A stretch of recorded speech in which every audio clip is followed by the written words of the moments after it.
में है, हम महात्मा हो गए, आप जन्मे हो, आप गृहस्थ हो गए, तो आप देख लो बाकी चीजें तो बाद की हैं।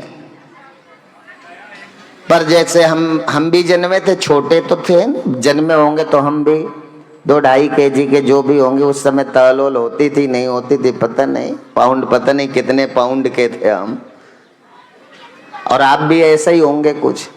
तो हम में बदलाव आया है ना, आपकी तरह ही पूरा बदला है ना। तो महात्मा बनने से कौन सा भला हो गया? तुम्हारे में भी परिवर्तन हुआ, मेरे में भी परिवर्तन हो रहा है। तुम भी धीरे धीरे जवान हुए हो, बूढ़े हो रहे हो, मैं भी धीरे धीरे जवान होके बुढ़ापे की तरफ चल रहा हूं।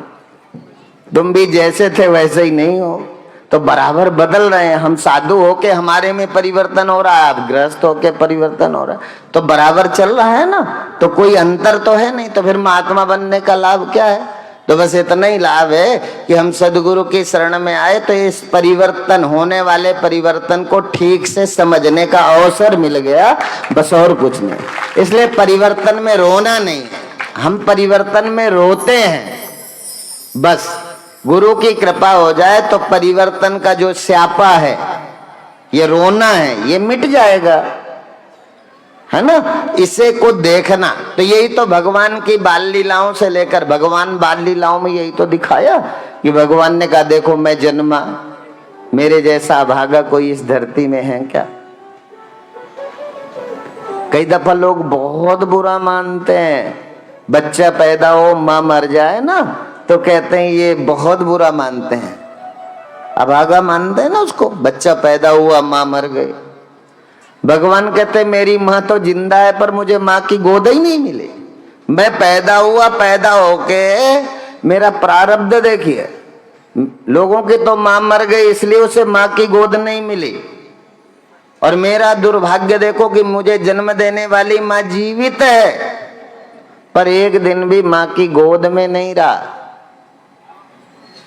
मेरी किस्मत ने, मेरे प्रारब्ध ने मुझे गोकुल भेज दिया। अब गोकुल चला गया तो वहां भी दुष्ट राक्षस, कंस के दुष्ट राक्षस वहां भी गोकुल में आराम से नहीं रहने दिया। गोकुल में रहा तब मेरे जीवन में संघर्ष था, गोकुल में भी आराम से नहीं रहा, तो मैया मेरे प्राणों की रक्षा के लिए गोकुल छोड़कर मुझे वृंदावन लेकर चली गई।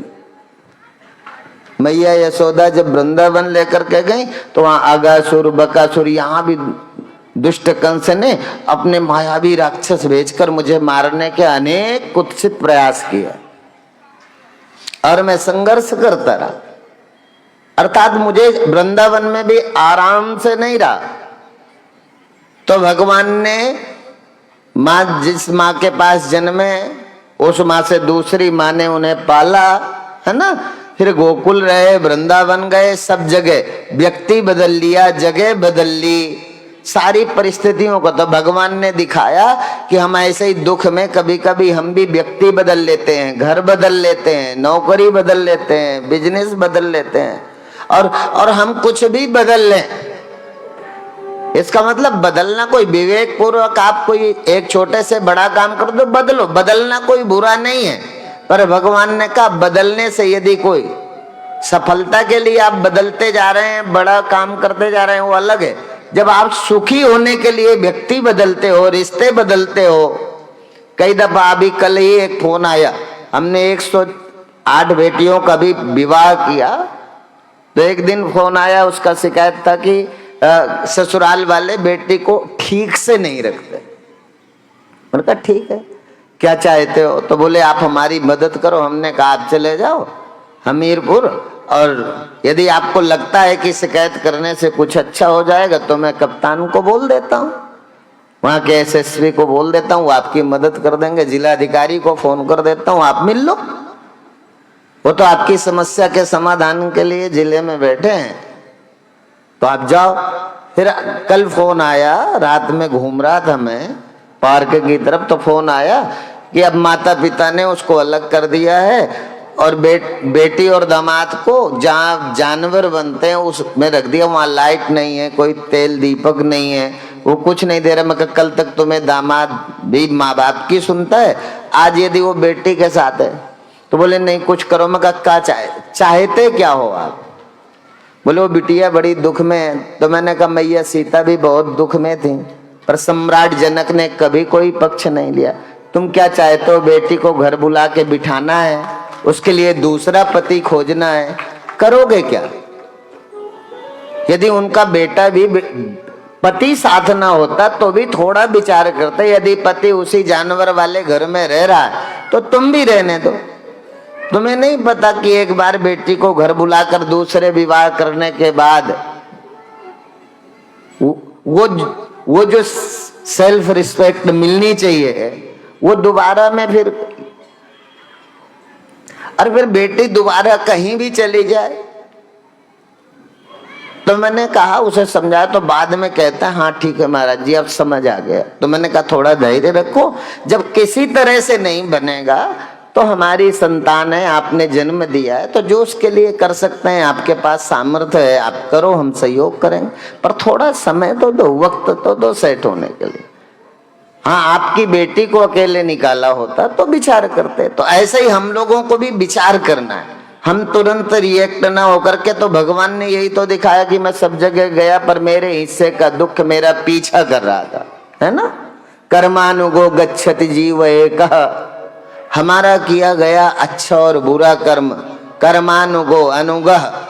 जैसे गाय के पीछे बछड़ा चलता है ना, ऐसे ही हमारा किया गया कर्म बछड़े की तरह हमारे आगे आगे चलता रहता है, आगे आगे चलता है। इसलिए धोखे से भी, इसलिए नहीं कि आप हमारे लिए, इसलिए आपको अच्छा काम करना है कि आप सुखी रहो, आप अपने सुखी होने के लिए अच्छा काम करना है। जैसे कल्याण के मार्ग में कहते हैं आत्मदीपो भव, अपने कल्याण के लिए अपने अंदर का दीपक जलाना है, दूसरे का नहीं। तो ऐसे ही भगवान ने बहुत जगह बदली, व्यक्ति बदले, स्थान बदले, सभी परिवर्तन भगवान ने देखा। वो सृष्टि के मालिक करके वो जीकर भी हमें सिखाते हैं। तो भगवान ने हमें बोलकर ही, गीता में अर्जुन को बोलकर ही नहीं सिखाया, भागवत में बोलकर ही हमें नहीं सिखाया, भगवान ने अवतार लिया तो कुछ चीजें जीकर भी सिखाई। किसी से मिलना हुआ, किसी से बिछुड़ना हुआ, है ना। तो ये सब चलता रहेगा। इस परिवर्तनशील जगत में न बदलने वाला सत्य क्या है? इस परिवर्तनशील जगत में अपरिवर्तनीय सत्य का, जिसका कभी कोई परिवर्तन होता ही नहीं है, उस अपरिवर्तनीय सत्य को देखना, जो बदलता नहीं है, जिसे बदला जा सकता नहीं है, बदल सकता ही नहीं, ऐसे अपरिवर्तनीय सत्य को समझने का अवसर है। तो भगवान ने यही हम सबको सिखाया। और बाकी चीजें तो ऐसा है ना, कुछ भी चीजें, अब हर एक चीज का सदुपयोग क्या है, दुरुपयोग क्या है ना। जैसे ताकत का सदुपयोग, शक्ति परासाय परपीडनाय, शक्ति का सदुपयोग है कि दूसरे की पीड़ा, दूसरे को जो पीड़ा है ना, उस पीड़ा में सहयोगी, उस पीड़ा को कम करने के लिए जो शक्ति लगाई जाती है, इस शक्ति का सदुपयोग है। और अपनी ताकत से किसी को दुख पहुंचाना, ये दुरुपयोग है। अपने पास ताकत है तो दूसरे को दुख नहीं पहुंचाना, अपने पास दिमाग है तो किसी को चीट नहीं करना।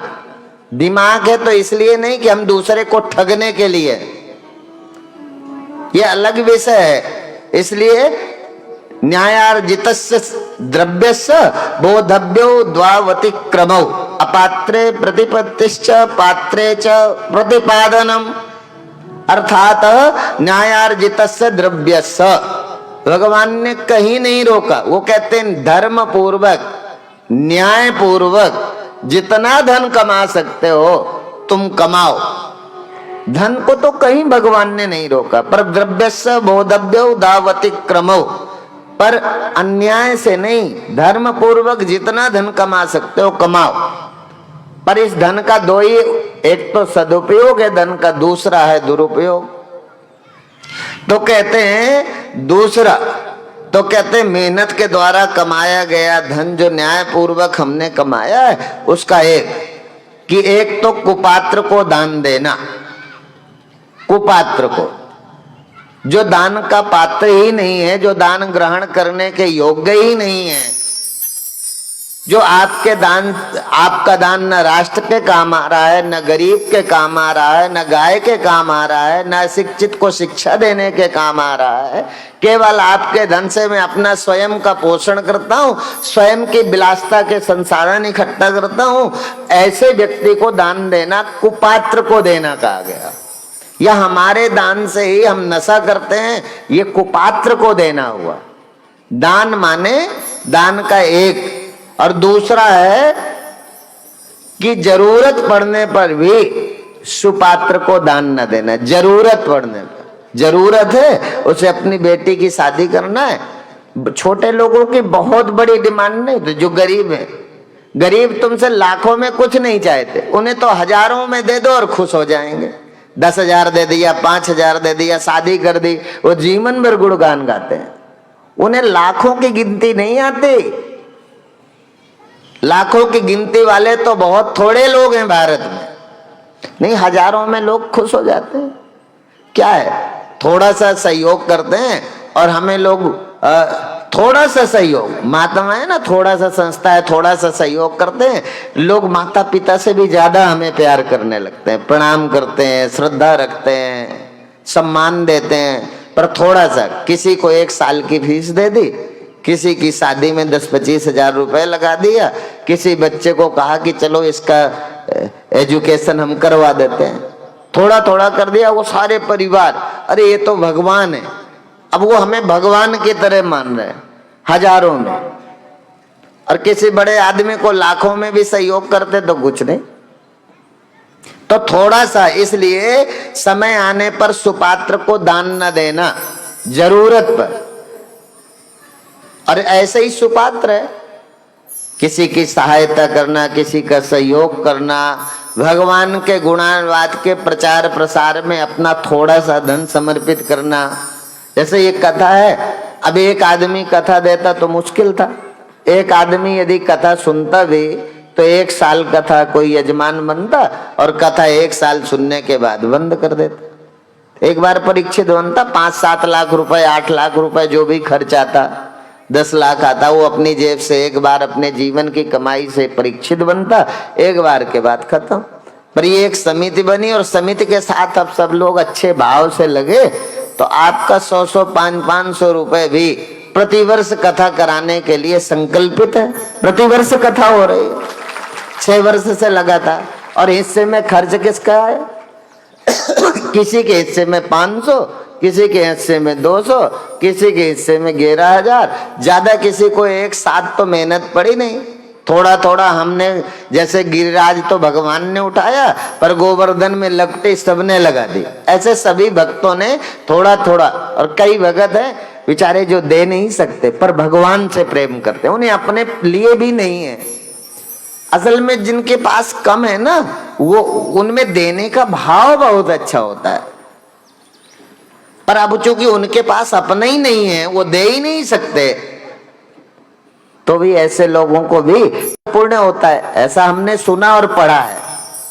हम सोचते हैं चलो होता है नहीं होता ये झगड़ा नहीं, पर कोई पुण्य यदि होता होगा दान करने का, कोई पुण्य होता होगा सेवा करने का, कोई पुण्य होता होगा कथा सुनने का, तो आप बैठे हो तो आपको मिलेगा कि नहीं? यदि पुण्य होता होगा तो ठीक है, यदि कोई पुण्य होता होगा तो आपको मिलेगा। और यदि ये न करते, ये न करने का, सेवा न करने का, दान न करने का, कथा न सुनने का यदि पाप होता है, तो जो नहीं सुनते तो कोई ना कोई तो पाप उनकी डायरी में जुड़ता होगा ना। तो ऐसे ही आप इस भाव से करो कि आप जानते हो नहीं जानते हो, पर जो पुण्य है वो पुण्य रहेगा, जो पाप है वो पाप रहेगा। आपको सारी चीजें जानने की आवश्यकता नहीं है, इसलिए अच्छे काम को करना। ये जन ये तो एक समिति इतनी अच्छी है कि ये नहीं तो कई दफा तो समितियां भी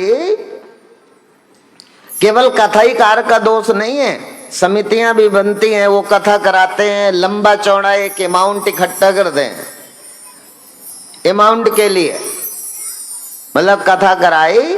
आजकल तो एक और है, बड़े बड़े संस्थान के रूप में एक NGO की तरह चलाते हैं, और वो एक समिति बना लेते हैं और हर साल कथा वक्ता बदल के बुलाते हैं। और कथा वक्ता भी टीवी में देखते हैं कौन कथा है, कथाकार है जो अच्छा धन कलेक्शन करने की कथा करता है। फिर उसकी कथा अपनी समिति में लेकर आएंगे, फिर वो कथा कराएंगे। कथाकार को तो बेचारे को, क्योंकि कथा, वो भी कथा प्रोफेशनल है, वो कोई विरक्त वैष्णव विप्र थोड़ी है, वो कोई साधु थोड़ी है। वो भी कथा में आए तो उन्होंने पूछा व्यास जी से आपकी फीस कितनी। हमसे भी लोग पूछते हैं, हमने कहा फीस वीस तो पता नहीं है कि कितनी है और कभी मांगी भी नहीं है, पर हमने कहा हम कथा लगभग वहीं देते हैं। कथा देने में जरूर इतना मन में, हमने अपने मन के अंदर का सत्य बताया। अभी एक ने हमसे कथा मांगी, वो बोले कितने पैसे लगेंगे महाराज। जहां भी मैं औरैया कथा करने जा रहा हूँ, एक दिन बीच में 21, हमने कहा हमें ये तो पता नहीं, हमने कभी मांगा नहीं है, पर हम ज्यादातर कथा अपने परिचितों में देते हैं जहां हमारा शिष्य मंडल है। बोले क्यों? हमने कहा कथा हम ऐसे ही जगह देते कि 5-7 दिन रहेंगे तो 5-7 लाख रुपए तो आश्रमों को मिले, जो रोज का 1-2 लाख खर्चे वो चलेगा कैसे। तो हम पैसा तो नहीं मांगते, पर हम देख करके देते हैं, एनालिसिस करके कि कहाँ जाएंगे। क्यों? जहां हमारे शिष्य होंगे 500-500, 1000-1000 भी गुरु भाव से मत्था टेकेंगे तो जो समिति देगी वो देगी। हमारे चेले जो हमें मत्था टेकते वो सब इकट्ठा होके संस्था के काम आता है। तो मांग कर तो कथा नहीं करते, पर ये जो समितियां बनी है, इन समितियों में एक है कि उन्होंने कहा कि भाई 5 लाख लेंगे। अब तो एक और बढ़िया स्टैंडर्ड काम चल गया। मैंने देखा कई दफा लोग बड़े बड़े इंटरनेशनल, जिन्हों तुम देखने को तरसते हो ना, ये पावन अनुष्ठान, कल पानी बरसता रहा हम उठे नहीं उठे ना। ऐसे एक बार हम दिल्ली में फंस गए, बाद के 3 दिन लगातार पानी। सारी समिति के लोग, यजमान भी राजी है। हमने कहा नहीं, हमारे स्वभाव में नहीं, जहां अनुष्ठान किया वहीं करेंगे। हम बैठे रहे, भगवान ने अवसर दिया, हमने कथा की कल और ठीक हुआ। आप भले थोड़ा दिक्कत हुई कि रोड में इतना पानी से माताओं को जो है भींग के आना पड़ा, वो अलग विषय। तो अब वो जो है हो गया, तो उन्होंने 5 लाख। अब ये समितियां बन गई, समितियों के नाम पे तय कर दिया गया, कथाकार से तय किया, वो प्रोफेशनल है, उन्होंने कहा हमें 5 लाख चाहिए और इकट्ठा किया 50 लाख। तो धीरे धीरे समाज ने क्या देखा, अभी हमारे जो है एक समिति के सदस्य पूरा विषय नहीं बताना, पूरा विषय नहीं बताना, और न किसी का कोई नाम लेना है। विषय ये है कि आपके ही दारूहेड़ा इस भागवत समिति के एक सदस्य इस जगह को लेने के लिए एक एफिडेविट बना के देना पड़ता है। वो एफिडेविट बनवाने गए होंगे नोटरी वाले के यहाँ। नोटरी वाले ने कहा अरे भाई ये तो कथा भी आजकल बढ़िया प्रोफेशनल धंधा चल गया है, सारे लोग कथा ही कराते हैं। वो सुनते रहे चुपचाप। उन्होंने बात की और बात करने के बाद जब उन्होंने बाद में बोला हमारे समिति के सदस्य ने, तो फिर कहता नहीं। फिर उसने जो है विनम्रता पूर्वक समय याचना भी की। बोले नहीं ये तो नहीं कभी मांगते। बोले ठीक है, जब कभी नहीं मांगते तो बोले फिर ये नोटरी का पैसा मैं नहीं लूंगा। मतलब नोटरी, पहले तो उसने कथा के नाम से भला बुरा कहना चालू कर दिया, ये लोगों ने धंधा बना रखा है, ये कर रखा है। जब उसे पूरा पता बताया हमारे समिति के सदस्य ने, तो बाद में उसने नोटरी का पैसा नहीं लिया। देखो इतना भरा बैठा था, पर जब उसे हकीकत पता चली तो नोटरी का। तो यदि कोई समाज का बुरा भी कह रहा है ना, तो इसलिए बुरा नहीं कह रहा कि वो सामाजिक व्यक्ति कोई बुरा है। हम लोगों के करने के ढंग में बुराई दिखती है, इसलिए सामने वाला हमें बुरा कहता है। हम भी थोड़ा अच्छे से करना प्रारंभ करें, हमारी भी जिम्मेदारी है, हमारा भी दायित्व है।